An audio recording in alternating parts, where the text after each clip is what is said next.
Arafo ya mo akwaba. Enko television so enie. Akwanhwefo mmejumadie na yefiase ye de ebrewi.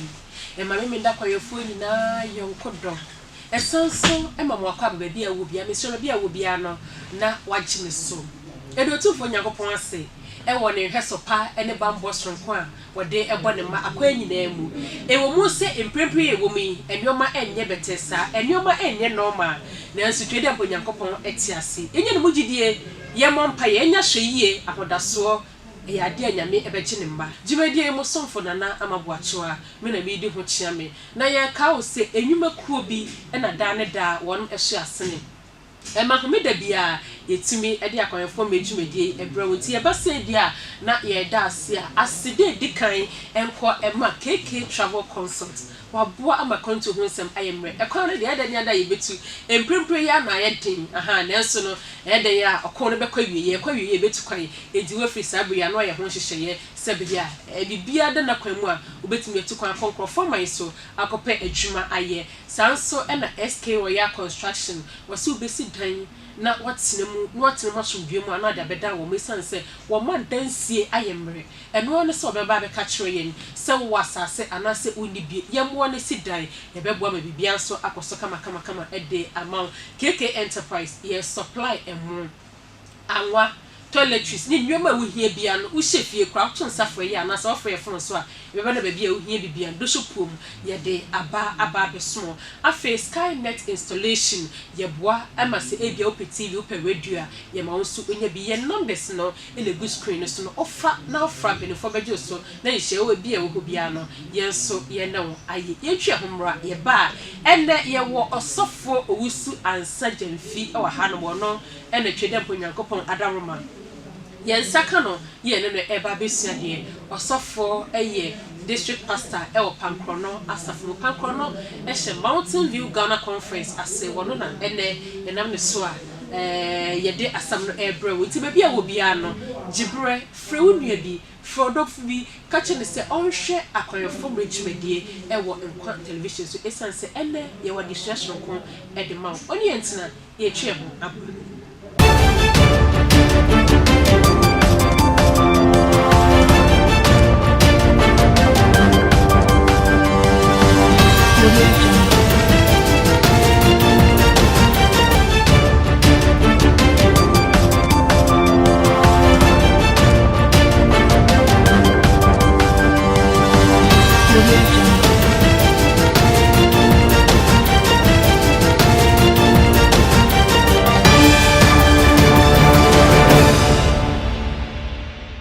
Arafo ya mwakwaba sawoni en atna sabredi ese ne bidi kan ekan ye no yensa kan osofo wusu ansa jamfi e wa hanu Pankono district pastor ye ne no eba besuade nenne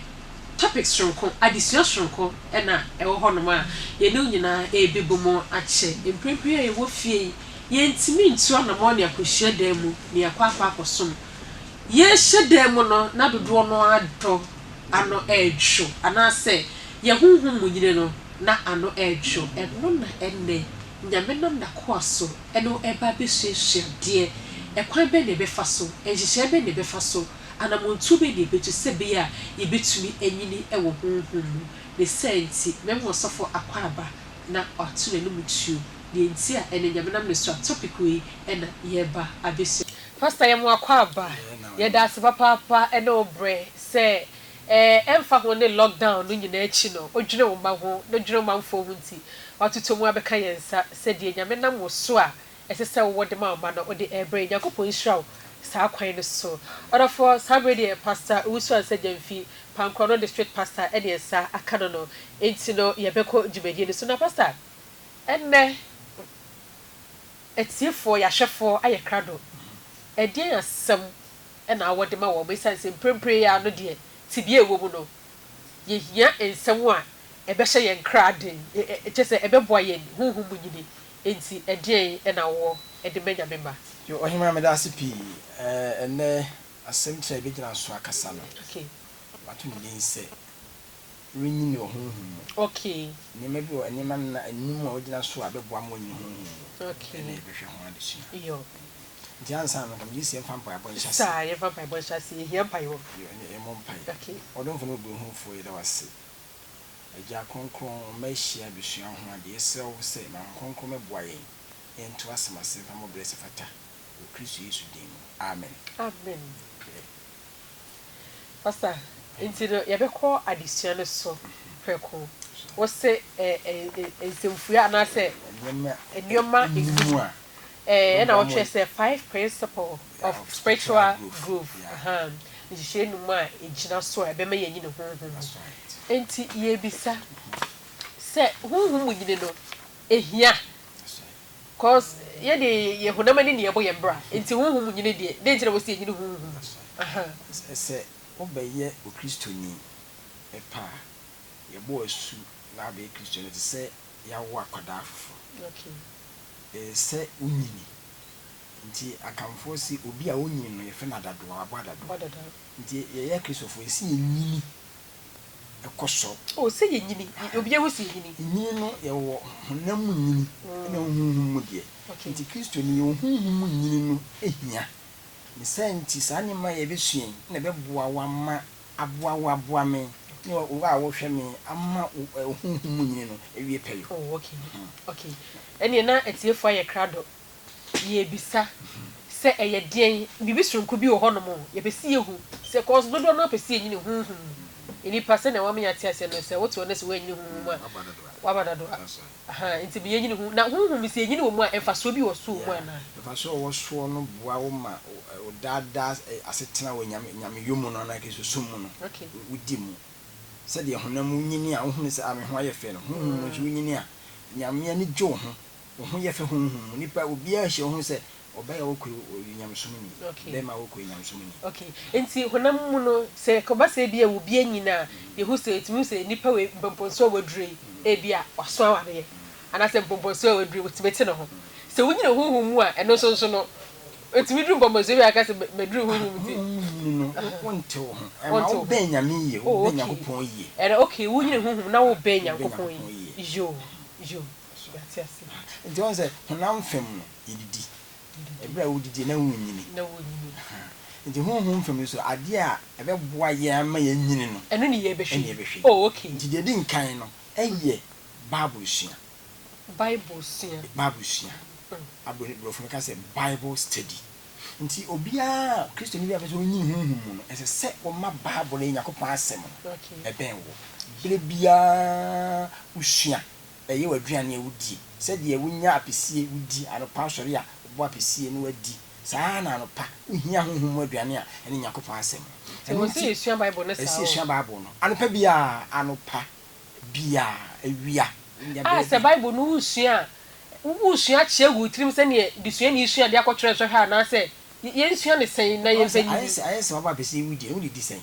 wodi sɛ nipadua no bɛnyini ɛkɔm ne nipadua saa na honhom mu no so no honhom nipadua no sɛ kɔm de no na wo ka bible na ma wo me wo that's right ade bɛboa ma honhom nipadua na me no ɛyɛ yakopon asɛm bible na ma amen nti sɛ usua wo hwɛ mu na aboa ma honhom nipadua no so anyini ɛno nti Petro atwe yɛmfo ho okay yɛnkenka Petro no ma edika etimi ni kyemu mi memoa pastor ɛwɔ akenkan no mu 1 Peter 2 verse 2 Petro no ma atoso edika etimi ni kyemu mi ti asema Petro atwere ma yɛ ɛbisɛfo ɛna de me mama kenka Bible ɛnɛ pastor me jo se Petro no ma atoso edika etimi ni kyemu mi okay Petro no ma edikan etimi no nchichemu mi no se na mompɛ asɛm no nufusuo kronkron mompɛ asɛm no nti wɔka asɛm no asɛm a wɔka ne Bible yɛmpɛ emu nufusuo kronkron sɛ de ɛwɔ akora yɛde nufusuo na tete no sɛ nkɔkoa a wɔwɔ nsɛsɛ na moanyini wɔ mu akɔnkwagye nti ɛba sɛ yɛma Bible no yɛ aduane ma yɛsɛ nufusuo a yɛbɛnyini akɔnkwagye mu nti honhom mu nyini no baako no wobɛkɔnkwagye mu nyera so ate aseɛ wonyini honhom akɔnkwagye mu so obi onye honhom mu no woyɛ bɔne a wonsuro ba wo honhom mu a bɔne wo kɔ bɔne a wo yem hyew usuro so ate ase anti Petro si yemma asɛm no enye ne fusuo sɛ akoko a yawo no aboa me anyini wosa wohwɛ Matthew a ebra boy nsam ko so Yesu ahwe okay wodi bi twoko no pese o ma Yesu hwiase ba Yesu ka asem bi wo hono mo a eno na boa ye kisofo Matthew tinan chimu nan Matthew asempa tinan chimu enan osina obuya se wa tre se Yesu buya se tan se o twase ne se o woni se wa twere se enye pa no nko na onipa nam so betina ana pesi ana fufu ana ekoko ene nem betrase na asem biara efiri Yakopon enu a eye Bible no se besko Yesu Yakopon asem the scripture eye Bible no enu ne beboa ya ma ye ni honhom Jesus say asem biara efiri Yakopon enu no ene beboa wo aboa me okay enu nti Nana David Yakopon fa so twa asem bi na me kan bi a manage adwom we for Psalm chapter verse 1 menkai one kinkai mami okay John baako 1 to 3 Psalm eniti yeni Psalm chapter yi ana yeni Psalm ti Psalm enyum ene ko aka me de meka nyum enti Psalm 1 enyum baako verse ba efinji mo baako si miensa okay o se insurani onipa onnante abonefo agina mo ba bia nipa bia ahia no dwene bone won bi na nyame asem no wo hua ni hia no faso na onyina ne boyefo kwan so bia ne boyefo ekwan so esi ayekobokro no yekobo adwama yekoye onyina wonka ho nhia ne se nipa na ontna fedifo tna ye di few ohun be kone mrantie ne ahia ne ye di few ye di agro de ne ye di fo sebe bi na ye di ho atem na we sa nipa ne ni hobi sem bi na ye di agro that's right we say me de me kokko obi ho asem na emom no se me de me kasa obi ho no ma na num no sanse ma huhu sem ene sebio ensem ayensem fra ono so keka obi hu asem ena ya befre ne se besin koyiwa no enti no de okeke ase o kendi ago kendi mansem ho no a enye papa so ho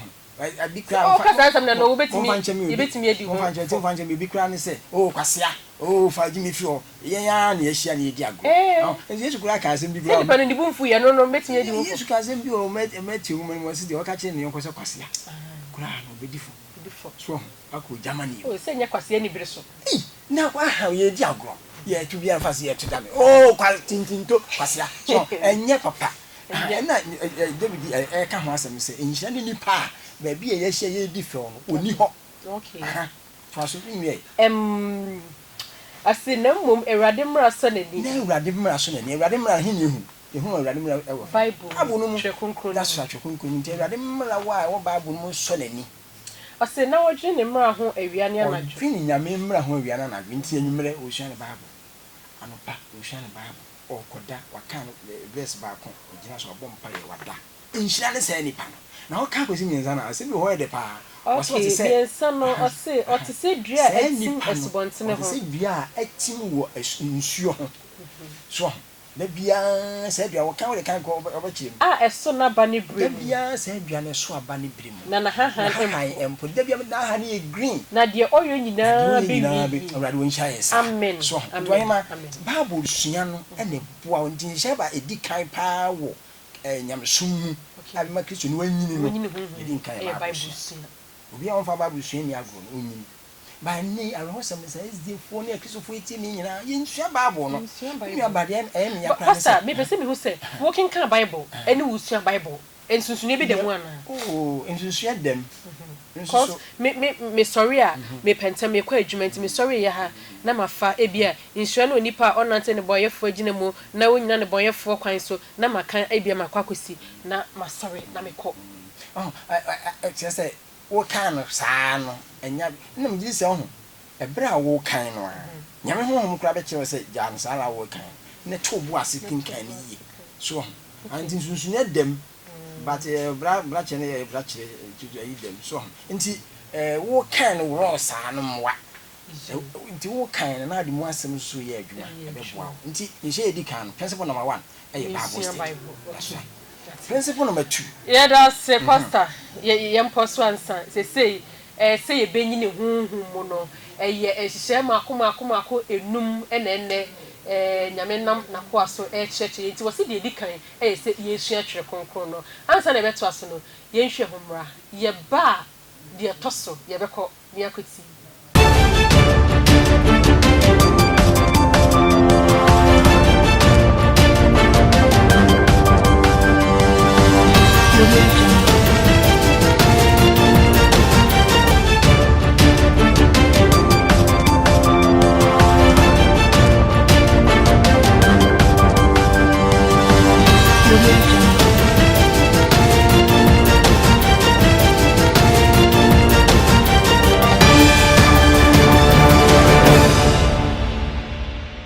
Order for your more crab bio and quite television so and we shall call for Major Mediana de air sono or so for Usu and Saint Fee, Pancono district pastor and the in the Asia, the Senia Yakano and principles a num and I said she a num ye a genasu being or whom and no and a yes, did it kind of me who said, see if she a trace someone a baby me in the affair ye caught near Quacobisa. They hear that to me and 90 num near Quacoti, Sabi and said, first time I'll come you.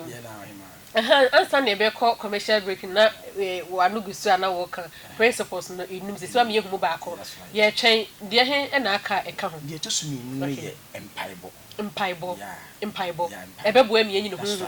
okay number 1 ye babusu de to so ye no ye empaibo okay now empaibo kra no ase ne sen empaibo be no is a dialogue okay I am command na ye di my name of late empaibo ya so no as ye command. So, empire, it shouldn't be commanding. No. It's a dialogue. Katashi and neighbor empire, because we are come as much. Was just something, was just sent I could forward. Okay. Was just sent Donald Trump. Now, couldn't I could send you. Sir, I'm saying I try to buy me, say I did Honma, and yet better was here in the brush. Just say, oh, my, that be our could to get more continuous. And you say, I'm a boxing. No. No. For 2 years, for say, young empire. Tetonka for medical. Okay. In which you do so. Tetonka for medical, eti enum. Chemudun so. Or say, Moon night pie border. And one that's why it's in pie bone and pie in bra. Yes, my wife say, we see. Okay. Sabby. If you jam, I could my bomb pie. Let's take care of my bomb pie. It's any specific time beer and on a debate. She say, with my me, I'm coming see the bomb pie and non commable. It is iPhone, no concern. So, but any time, bit me a bomb pie. Or see in young pie, but pray with that season. Auntie, as I said, yet daddy. Auntie, Uncle, say, a boo honor bomb pie, not a beer over the gym. And I say, beer, not assembliness. That's right. And we hear and name near kiss of 4. Make me, I can say, be here, be a bomb pie. I say, bring prayer to be our mind gonna cry with me. And I say, we are singing a woman. I say, baby, I bet to be a baby and you somewhere cry. Will be a who said, I time of crazy one pie. I was here one pie. That's right. Oh, it's the other talk which they want any here, but. Policy young pie but into young pie but near lifestyle that's right. One okay be a bomb pie bia so bonnie be a bomb pie bia who could be one and ya we young show so because we are bonnie we are bomb pie we should say one kunya me anymore but bomb pie say and no na be no kase no nti amom pese ye be kase ye bomb pie da ye mbre ho fi say me ye de boyeni me ye bonne asa me ko bomb pie no kra no de bia na ring gigu masum say me nyetini ni nti say no me dey nya courage na de bia ma bomb pie makọ adwuma dunum ba ko say o me muyum boni na me nyi say enfum so ne bia ye den ye ni pay e betumi afom eno no nkyere say enkonya me anim na wo fom na akonya me anim nyankopon kora de chanti o kan first ihoni me di kan ti ba ko nkyemu nso ne say kai boni kyera or come from a team, this will be catching and crying pieball because all catch everybody say, my see. Dinner policy in young pieball. Now, they will see Sassamus. Okay, a jum saying a bunum, in Chimudunum, some 50 verse 70. Okay, or see a bomb pie and Yaman or Yidi, see the walker, or say. Some 50 verse 17. Verse 17. So verse 15. Verse 15. Okay, or say. Now from me here them. From here them. I am. That been in here. That been in paying here, baby. Oh, cause from me here them. They say baby, baby, and me here. No, I know they. Just say that been a woman here, baby. Oh, they be me here. That's right. They be until fall on until pass more kind. We see the another day as say. Your mom pie I am wrong. Okay. Pray with that season. But pastor okase frame here dem a me gidi say ne de bia ya hia da no ebetimi akyerem family no a da bia bibia to nti bia to bi gra out kam konya accident ready me so oje me e bra ye de say bi say de bia wo frefre nyame nyame kra be ye fed up ase nyame ho he man sem du de toso me sense e mo awade nyankopon di nkwa eno no ye bu nyame di nkwa no ase nyame di edi agro ba me nyame di nkomo awade wakoa fana ma ba wo mesew boa me ikosua de boa me awade me di dwa kan ho aba wa me kan news ikọ TV ani mu kure na awade mesew ma honhom wa me awade me yesei me twa camera awade mesew aboa me oh kese uhia nyame wa setena mu nti eno no hia eno ye okay nti hodement was say na frame here dem na mejo na wo hye me dinan mu nya that's nti efre nyame a bia o so be dey okay nti order for sabredi wo betimi na wo asembisa anase emwa bi a pastor numbers no na egu screen so no ana o test WhatsApp message no na wo dey afa ho no mo 0248182171 na WhatsApp no 0202029173 my line is 0242573924 ofra sembisa anase o test ya pastor ebeyi wa no ahanti pastor ne tosu shemu di fellowship okay eno so timi boy mi enyi ne hu ai enti obi won mo say me Kristo ni me nkwa so e wrong bible no enkan ba bia se obi a ogi Yakobon de no nkwa so ana won hiem no e wrong on se nyame ho woni nipa adwene nti wa ye hye papa to amaye nti wa say ye hiem fellowship together ye hiem no ama me hu wa kire me wa hiem wa kan ha kire me na mabɔ ho mpaye na so me so maka me de a kire ye ku se ye nkan hom so nkire ye ho ye mo ye nse so nti ye hiem nso so fellowship ehia nti Paul tuyefo e wo Hebrewfo etudu etidu nti mo adunu me nse kwesi adunu nti asema Paul kan e fa hiem di ho etiri edu etidu iyi nti mo adunu me nse kwesi adunu aduonu me nse kwesi aduonu ose mumma yen so enidaso asama yegina so kanu anidaso asama yegina so aye kapintin ye betu honfo yen so ye nyam if we say onokofo ne de o shebo no wa eno wa shebo okay wa shebo na bo she no toaso mentoaso bo she ho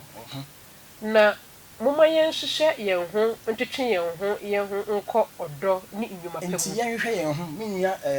yebo ani menua ebeni menua amani ye hwehwe yen ho ne adetwe yen ho akodo mu so ho nti won kwant because my boys me kwa me hweme dem da bi o sa to aso o se na mumma yen nyan yen ho hye mu hye mu di da ye hye fellowship together ye hye eboa yen emiyenyin huhu ubehu nua bi kane bi kura na nka odabone bi mu enne Yankopon adum nti wasesa na wo we nsa enne ohun se yemi wo digina opichi Urade mi so se letimi asesa nti ye hye mu no eboa ma yenyam somo no huhu nyini jo na ni mi se asuafo ne breso wo kan asmafo se mitimi nti mo aduanan mi no a wo se asuafo na de bia wo mu hye they fellowship together wo mu hye obubu pan no gwa no mo za to di asmafo ne be kan ya asmafo we yenko bre nti wa wuti mo betimi ahwe test no ya asmafo se mitimi no nti mo aduanan mi no aduanan nsia okay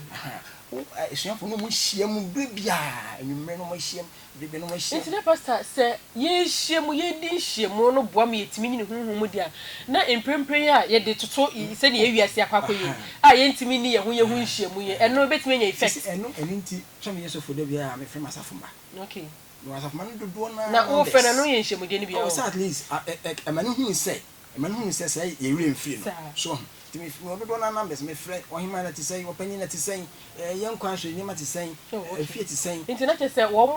mo sa brei kura sa mprempre wo mo afa sa kwa ne so mo frɛ fadofo no ebua pa nti no me so ya mo frɛ mi bi yati edeni mako o tafo ma fo ezi asafo mo ye da se wo ya de sa kwa ne so papa na o check on you no o test message so see who say ni mo ekose ale ba kokura asa aboa sei ekura ne say nsonsore no ba mi la sori mo ye bi WhatsApp groups nti kwankoni say WhatsApp ya asafman do na wo so nti eduru abi me dan pasa me bi bible test bi akugu preaching is asore bi wa me ya na asore efia na ma post akoto no no so ahwe so at least woni Yakobon ahia na say ye hihiem kakra so eno so boa jo na chese ye di ye ho nkomo no e ya de ehia pa no nti no se na medical kan ye numbers na we screen so se o wasembisa na se WhatsApp message o de fa so a ye be kenkan na o wasembisa ye yi ano ana se omo ano ye so ya je e de aboachmedie no enti ye ne sa pepepe e ma ye enti ye to addition ne se sense ebre eni yafa ebre eni yafa ye to so enan eye adansidie. Wow. Very adansidie. Wudi adanse nso ma onyini. Hwe mama scenario. Okay. Wa sori anopa, wadi apisi. Ewia, wadi fufu, enwumere wo pe light. Bi kra wa ye milu bi ne hono akoda. It heavy light na dia akoda fine. Wadi ni sa 2 days, unya online. Unya na de na beba. So ti be yo ya. Me wa shia bible no wo bom paye mudi nhye mudie wonka asema nyame ma wonka nza foforo o mba bi nkwa out kwante de tawo nan yo ege se go besha o so de to so ba no enye uyi mfama wo ye bedwane so atiase mo ba nche mi adofo mo ba nche mi so enti adansidie so hia enti na yesu e ka tie suafo no se asofo se nti ba ko nche mo nwotwe che won konkron ba mo so a ko benya hodi na mai ma dance fo enti ebra ya hie mu ne asua bible no nkonkon na hie ma enti ese yesusu ma afofo hu nyame dwa o mai so atiase yen kan we se betumi anka o kan ma me roman foti ba kwenche mudu na ikosi dunsia du na ikosi dunsia ti asema paul oka roman chapter 1 ose me de helafo ne potofo nyansafo ne wona wonim nyansa no ka sa enti ena mefri mahoodin nyinaa mu mesiesie me ho se meka asempa no makire mo amowo romance what we say what the ka enti yanso so ya de ahoforo ka nyame agien ya de ka wasem ne ka ho asem ne ka ho nyame ajo na me bobre bi enye nyame age mefi bi ko nipa bi huni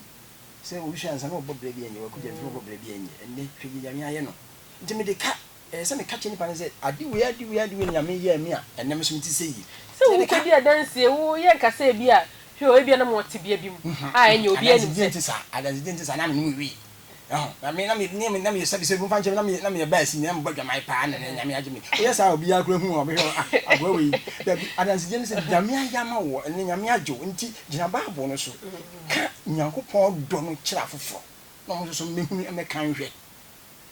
nti ehu hia se te bia na wo mu no ehu hia no ko ja bonte me na kan na me wi na ya amroba me kro do te chia mo na me ya amroba e se he meyi ma me bi sika yira e be chu ya semu e be chu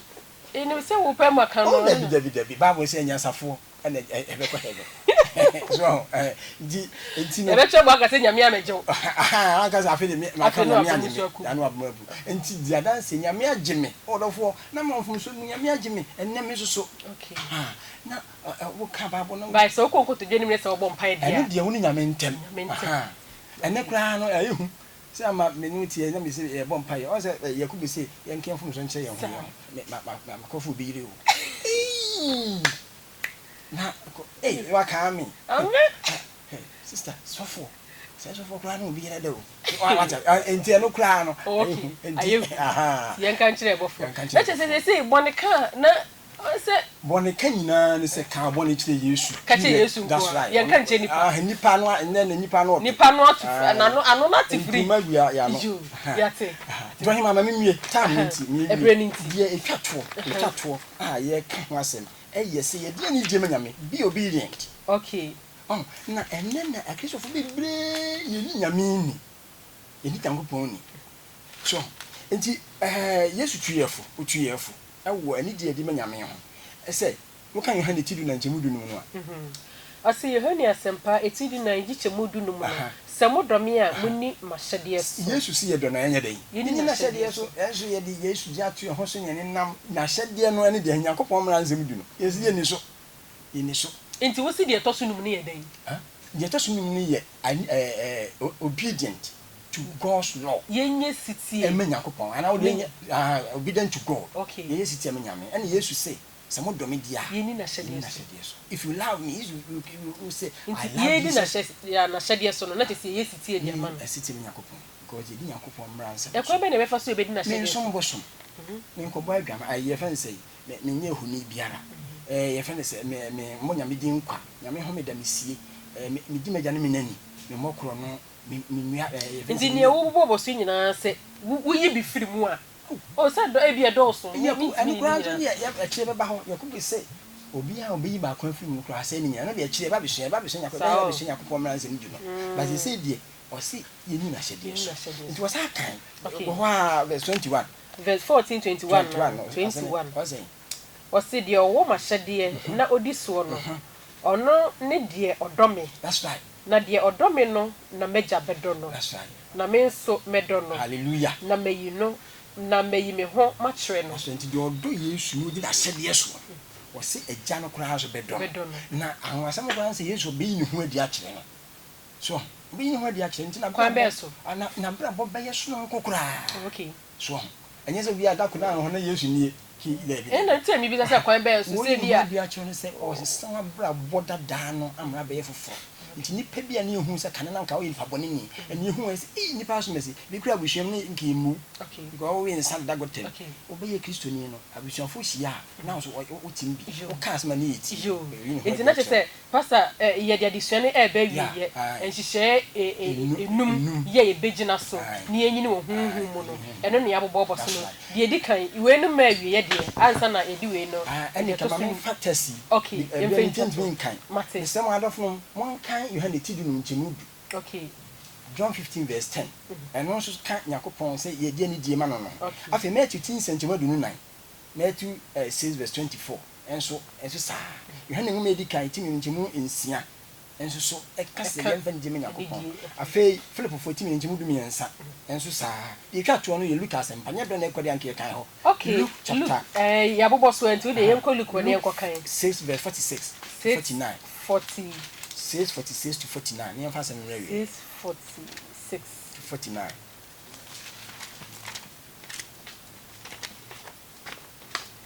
I say, na aden na mo frɛ me. Ewrade. Mo frɛ me Ewrade. Ewrade. Na mo nyo de mesi. Mo nya de mesi. Da bia ye frɛ Ewrade sa so dem na Ewrade ba de ono se yenye ne yenye. Oh, ye mu no. Ye mfa ni die ma no yenyo. To aso nwie o se obiara oba me nchen na otie me insem na oyo no mekyere mo de ose no mekyere mo de ose no ose hwan ose Yakopon to aso o te se onipa a oto aban na otutuma no doy okosi dan enna otu foundation otu ko form ma e doy na oto fapem obotan so otu foundation ni kama e obotan so a level so kama na insuo yiri no ohwem anhwase insuo yiri da no emu o se ohwem de fa aban no ho mi etwafa oh okay na entumi anwoso no because fucking no otuko for that's right to aso ne ba ko bi ho me to so 49 no o se na de otie na onyo o se na de otie na onyo no ya ka nyina wo se wonye no onipa oto aban asase eni a okoku na asase na no de ohia ase na eni fapem na ohia ase wasi mesi dan to fitin ya wantwa foundation wo de block sisi ho wasi dan na eni fapem no se eno na ohwemo eti fa from makese boy na entemara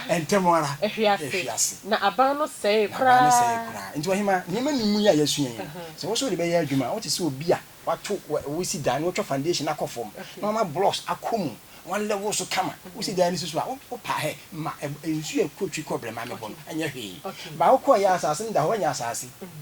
pete ma asase fa no kwa wo ko ya no ko wakutu na wo si dan fama boy ya ni nyina beduregu aboka abaka enti odofo sabre de ye de addition e ba wie ye sene enne ye nam osofo Jemfiso na wa cheche ye enhihye mako enum me na bese poli enum ya yigina so a ebeboa ye ama ye nyini wo honhum mu no e de ndey wo de ama ye pastor boboso bio de edikan no bro ka se Bible study ye kan ye tre konkon no Bible study ye Bible de to so me enu Brunisi praying. Yeah, Bible. The toss me and son, and he said, you fellowship together. Okay. The tosso and 9 is ye dear dance. Okay. Bearing witness, ye dear dance, Yama. Now, last one, I say, be obedient to God. Ye dear need ye, and okay. Yeah, there was so far since the pastor sɛnea wode ama yɛ no yɛmfa mɛtoto yɛ ɔmu sɛ bɛrɛ no so deɛ nanso mprempren tibia awiase nyinaa wɔ mu a dodoɔ no aka dam ebi nye nipa nyinaa na wɔn nye obi kasa wɔn ho nye nipa nyinaa na tetefo kura bi betumi afrɛ no nye nipa nyinaa na ɔto n'ani etu obi anim saa nkurɔfoɔ no deɛ afutuo ne de ɛma wɔn sɛ bɛyɛ a ɛntɔmrɛ ɔhaw wɔ sɛ ɛmfiri hɔ nom no wɔn gyidie anaasɛ wɔn honhom mu nyini no ɛnkɔdwo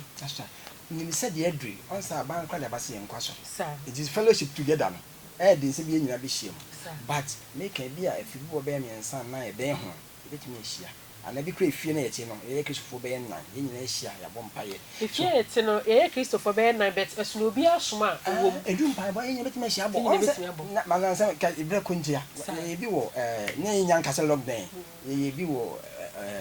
asɛmia akyi wɔ maame bi wɔ nyɛ SDN ni papa bi nyɛ SDN ɔbɛtena yɛsua deɛ ɔmo ani agye so nti mprempren no nyɛ yi mehwɛ no mehu ma sɔre ba ɛna sɛ kura no nyame wɔnyɛ no bibia akɔ sɛ kura wɔ saa ha mu betumi aboa mo sua bible no because what if you read your bible what if you wo sɔra no podidi fa bible ne sua ne gyae fam binom ne ho ahwa ne hwɛ sua bible no ɛna yɛ futuo kɛseɛ paa kɔ so bo hɔ no ne bɔ mpaeɛ ɛna bible sua so bia wo sua bible bia obi ne ho obi wa fa bible a si a ofitia no wɔ kan bie mu a ɔbɔ mpaeɛ saa oh minimum bi Ofa. And no nsia no nsia Bible no. Ono yesi enkai Bible ti. Bible no da ho ti ofa nye se bia. Nti na me bisa se wo kenka Bible no usia Bible no sunsun ye dem anu. Of course na me pese. Se wo kan no de ehu hia. Oh okay. Kan na wo bom paye na wo di adanse eboa. Okay. And then adanse je ko betumi afa phone so di adanse. Adanse yenni nkyere hwan. Di kire ni pa bia. Di kire ni pa bia. Ya bla ko me wo ayi fence face messenger. Okay. Messenger Facebook messenger. Me wo nipa be 600. Me fa Bible test ba. Pasa asem bia utumi di adanse. Ti me fa test ba. Yeah, me fa test ba ko ma kan me hu na ye. Ma test pa ma kan. Eche wo kan onipa be kan. The person what kind of a kind? They tell me business as a beauty did told that night in the baby dance. Was a bit a child said, I'm waiting now. As I some not can fuck with what that could be a testimony. But I was here. I saw 4 numbers no and a way screen is to know send American economy. So person with the message F WhatsApp. Now what testing 020 2029 the whole the 401 ibe you ano and now person of friends so no 0248 182171 and so for ebefa near you ano media near 0242 573924 ofra mefa na asem wa person be sabia no ubisa me ameso madarete e de ama osofo owusu ansa jamfi oh first I na me ya bodi na bi jamfi betenya hwe ni nyina esi wa fotogu jamfi bi ne ba ne dia ha ti sabedi ye de dwumadie no esi pastor be bom paye obom paye na obom paye akai oman no isanse enipa wo ahochemu aha na ayem hyehye abeda nipa bi so nti bom paye na akomontayem emra isanse nyame nim ma bom paye na de paye da wase ena wa me ehu ni manum a egina so be boa me ekristo som ni nyina wie kunkunim di mu inshanka udin odonfo no kwasem ehu abɔ wiase nyina titi o my Ghana ye nkura ye nibi nanso ye de wase po bambo ade abɔ me je pa na mpanin fo so de asisi wa amaye ye bom paye se hu a Satan ebe to asase so ama nne adwuma mpentimi nkɔ no Yesu dim twem maye ne mankunim die mra yare ya Awurade tuase maye sebe ya amaye betumi apia koye adwuma betumi aba ofie abesom wadi ho adanse yesɛ do Ghana man nyina ahye sɛ titi o mpanin ne mpaninfo Awurade Nyankopɔn yeso se hyira wɔn afei MMDCs ni wɔn yɛ keka ho ayɛ boa adɔtafo ayɛ boa nurses fo ayɛ boa journalists fo ayɛ boa nyina Yesu dim hyira wɔn nyina mo aso wie enka oman ne nkundi ayɛ dia na nkyɛ no abɛn no obati sɛ Ghana man nyina o man nyina nyankwagye ɛwɔ hene no nhyira nka o de so ati empaibo ibisa we nyina yɛdɔfo Yesu Kristo din mu amen arafo eda wase sauni en atsena bigidi yese dwumadi anasa disui wosue bibi afrimo wosu hu kwan abefa so a empo nya kwan ko baabia no wo betwe abe wo bofo no na watimi enyi no hunhum se be ya se bibisi a ɛma ɔbɛmu emu ententem so twede bɔ nyankopɔn ɔnti n'anim ɛnkyerɛw saa nso ɛna mɛda pastor sɛ papaapa sɛ ɛnnɛ wɔgye brɛ na wɔne ɔpae bɛbu ɔmu esuade twede bɔ nyankopɔn nankasa ɛnkɔ so ɛnhyɛ no akwan nyinaa mu sɛ bɛyɛ a da biara de ɛto nsa frɛ no a obɛnya ahoɔden na waba edwumaku ɛsɔ yɛsene ɛwɔ dwumadie mu nso yɛda wɔn mu ase soronko kwan so ɛsɛ nsɛmpanin ka sɛ kwankya deɛ fa a yɛde sika ɛna ɛyɛ yɛnam wɔn mɛtiri so ɛna ehunu dwom enti yɛda wɔn mu ase soronko kwan so ɛyɛ KK Travel Consult, SK Warrior Construction, Skynet Installation of TV ɛna radio ɛna afei KK Enterprise wɔn madama ɛna edi dwumadie ɛbrɛw wɔn sɔnfo nana amaboatura mena edi dwumadie ho kyia me aboafo ebu omi kyidɔm mi producer baako pɛ Eben 1 ɔwɔ hanom Kofi Job ɔno ɔwɔ hanom sanso ɛna nana yɛboa ehwe yegyina camera no echi ɛna foforo ebu egyina Francis ɛna Sakode ɛne squad ni nyina no obi ɛna from the boy ne dwumadie yɛde som kosi sɛ ebi hyɛ bio no twede mpo nyankopɔn nankasa ɔnti n'anim nkyerɛw wɔn hwɛw so akwan nyinaa